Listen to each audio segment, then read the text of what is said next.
Hey everybody, it is January 17th, 2022. This is Live at Lunch number 26, and today is MLK Day. Happy MLK Day to wherever you are, and I hope that you can join us and we'll talk about Martin Luther King's impact on society in America and around the world and how important that is. Now, I'm going to take some breaks in between to cut up some grapes for my little guy, and he has some chicken as well and potatoes. So please pardon the interruption if he is whiny because he's very hungry. So, what did I just say? Look, see, it's okay. It's all right. It's all right. That's a grape, by the way, if you can't tell. These grapes are like the bigger green kind. He loves grapes. Chicken, of course, as well. Just like these chicken tender things, and then this potato that was left over from dinner from last night. So let me just adjust that. There we go. That way I'm not leaning. But yeah, so welcome to Live at Lunch number 26. It is amazing that we've had this many Live at Lunches, and I wanted to talk about just the legacy of Martin Luther King and what he actually said in the I Have a Dream speech, because it's important to know that, and I think a lot of people don't understand what actually happened at the Lincoln Memorial in 1963. So let's just talk about the basics. Number one, his speech, the I Have a Dream speech, was on the steps of the Lincoln Memorial, and it was looking out towards the reflecting pool. I haven't been to DC in a long time, so I apologize if I'm saying some of these locations wrong. But at the time, I think it was the largest gathering ever. It was the largest protest in support of racial equality, and that was on August, I think it was August 28th. Again, I'm not exactly sure, but I know that the year is correct, 1963. 200,000 people. Now, if someone asks you, were they all African American, you would immediately say no, because there was some white people there too. There was white people, obviously, that supported racial equality and supported Martin Luther King and obviously what he had to say for the civil rights movement. So that was a cool, and apparently, according to this article I'm reading from the U.S. Embassy, so it could be wrong, but a fifth of the people there were white. Now, does that really make a difference today?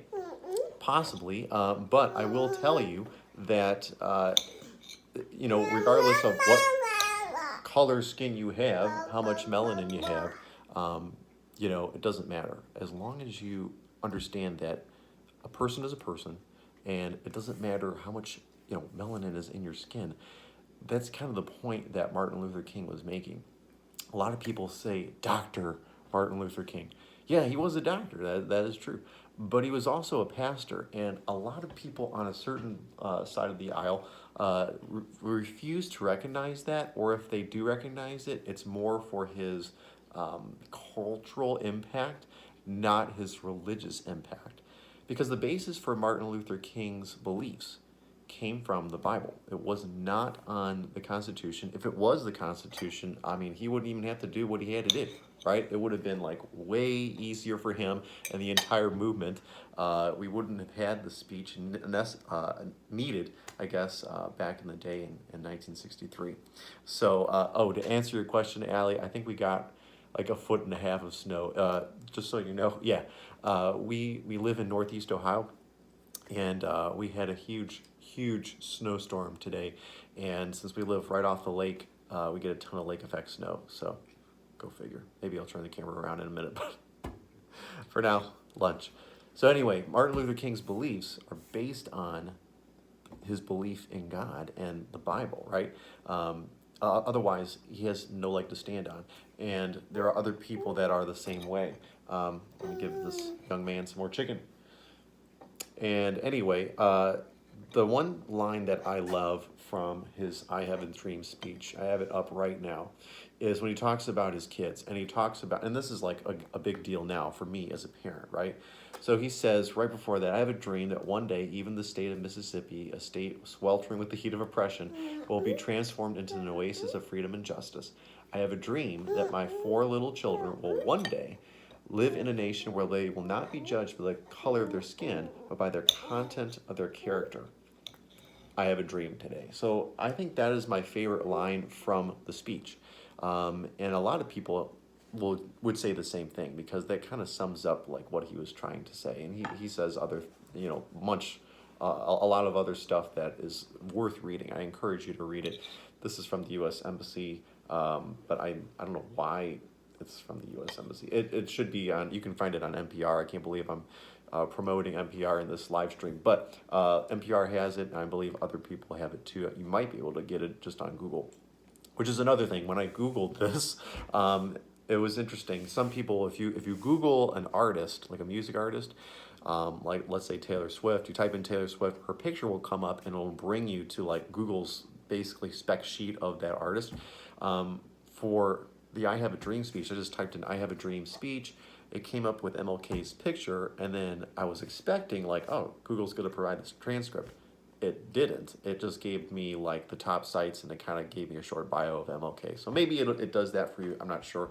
I also wasn't using mobile, so just something to think about.